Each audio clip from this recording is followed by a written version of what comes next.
When KLM hit us, all communication stopped. The tower called and couldn't get any response from either the KLM or ourselves. There was an airplane in the holding pattern right above Tenerife. Called the tower and said, "I see smoke and wreckage on your runway." Rodeos approach Sterling 105. We're downwind from runway 30 and something's glowing on the field. Looks like a fire. Come on, come on! He hits the emergency warning. After KLM hit us, he went on down the runway and hit on the runway 1,500 feet down, closer to the tower. So when the fire truck and the ambulance came out, they got to him first.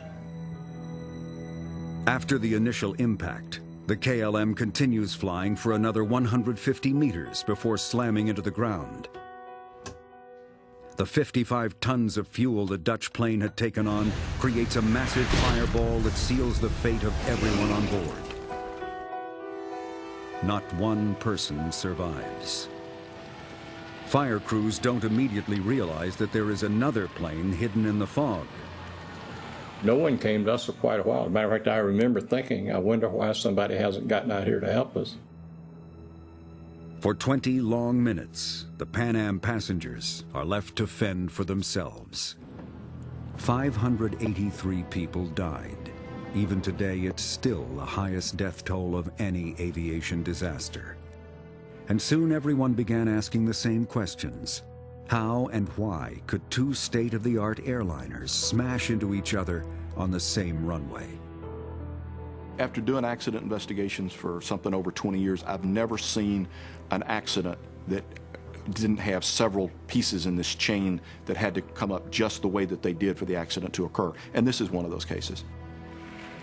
Investigators from the US, the Netherlands, and Spain slowly pieced together the improbable chain of coincidences, bad luck, and questionable judgment that led to the accident. They recognized that the bomb, the overcrowded airport, and the bad weather were all unavoidable. The investigators agreed that pilot error was the cause of the accident, but the teams disagreed about how to apportion blame. The Dutch complained that the controllers in the tower used non-standard terminology, and that the two men were listening to a soccer match while they worked. But the Dutch saved their strongest criticism for the Pan Am pilots who failed to turn off at the third exit due to confusion and fog. But is that considered pilot error?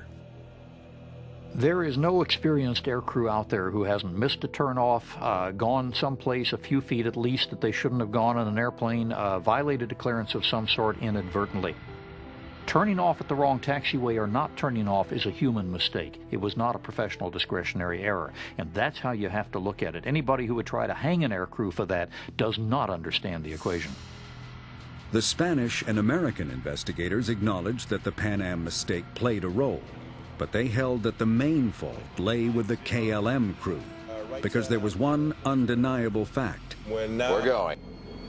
Captain Van Zanten took off without proper clearance from the tower. The burning question was, why? The answer revealed a systemic problem that plagued cockpits throughout the aviation industry. At the time of Tenerife, none of the subordinate crew members had the authority to shut down the takeoff, had the authority to tell the captain something the captain didn't want to hear, and on top of that, they had a clear reason to be concerned if they insulted a captain or made the captain mad. The critical turning point came just 67 seconds before the collision. That's when, according to the KLM data and voice recorders, Captain Van Zanten first applied power to the engines. First Officer Meurs quickly reminded him that they had not yet received air traffic clearance. This was an almost unthinkable error for an experienced pilot to make. One of the things that Jacob Van Zanten and any senior leader in that position would have felt is just absolute internal horror at the fact that he just made an attempt to start a takeoff roll without a clearance. The embarrassment level is just beyond belief. And he's just made a mistake like this.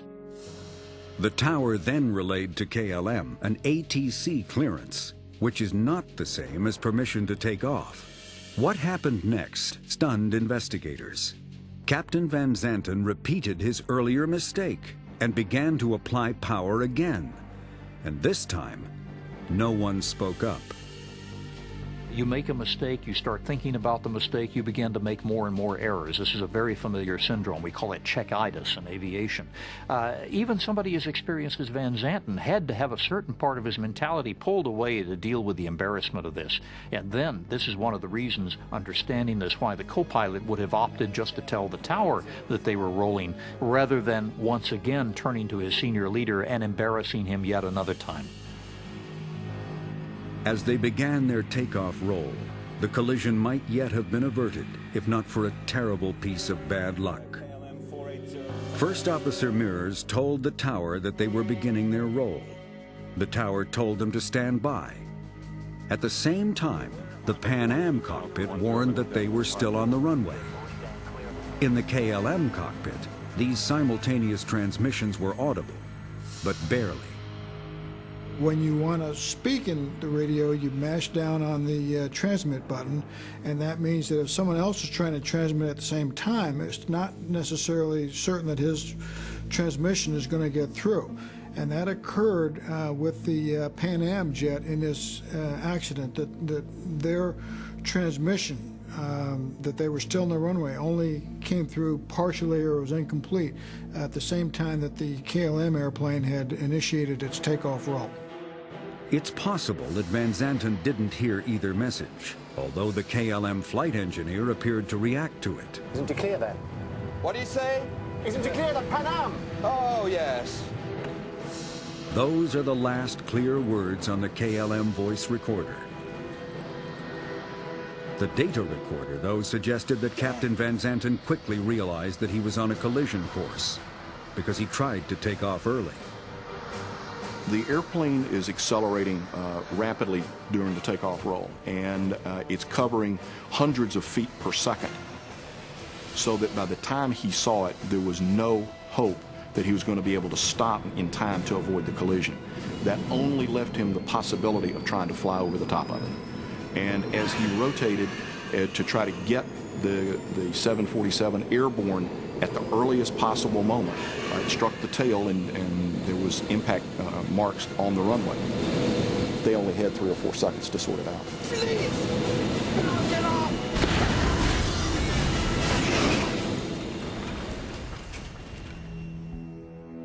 Ultimately, the reason that KLM aircraft began rolling down that fog-shrouded runway was because this was a team, but it wasn't allowed to operate like a team. So one man made a mistake, and that mistake stuck.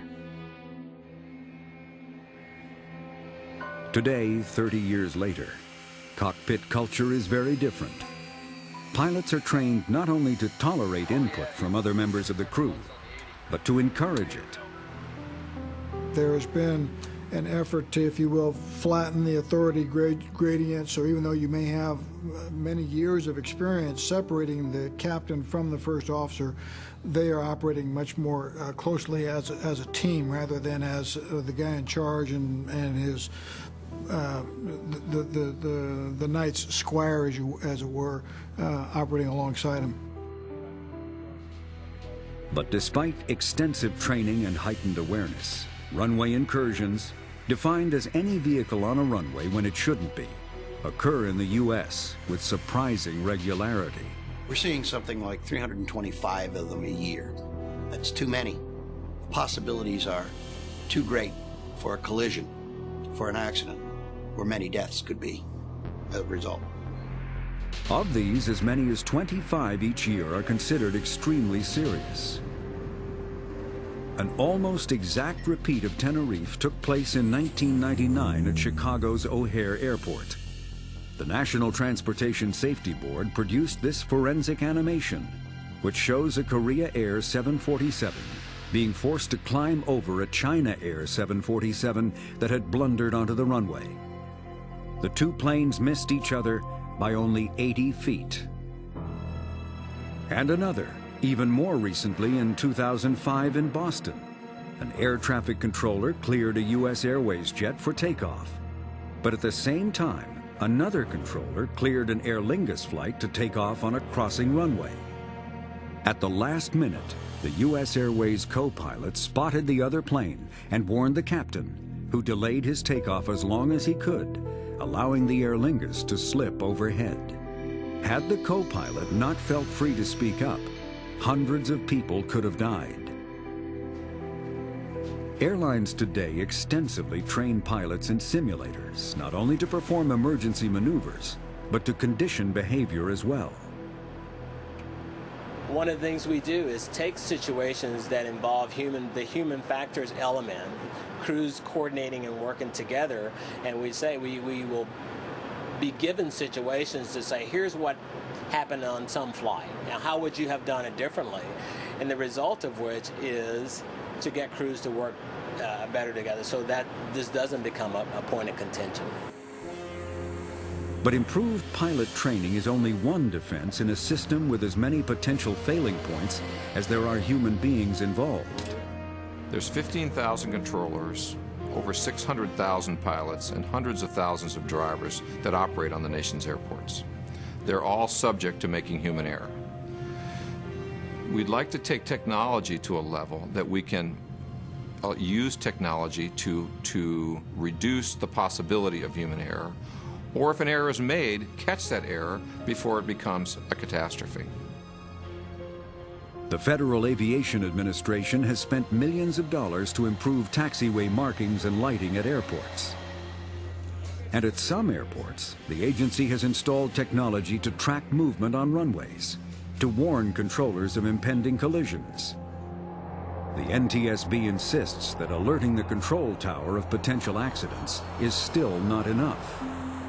It doesn't really get us to where we want to be, which is with a redundant system that provides communication to the cockpit crew so that they can make the final decision whether they should go across an active runway, go around in case there is an occupied runway. That's really what we believe will prevent runway incursions. Because of those concerns, the FAA is now experimenting with an improved system that warns pilots directly of possible runway conflicts. Embedded in one runway at Dallas-Fort Worth Airport, sets of bright red signals act as a kind of smart traffic light for aircraft. When a runway is in use, the airport's movement tracking system automatically switches on red holding lights to warn taxiing pilots not to cross onto the active strip. The Dallas experiment seems to demonstrate that the technology exists to prevent another Tenerife. The FAA is still evaluating the program.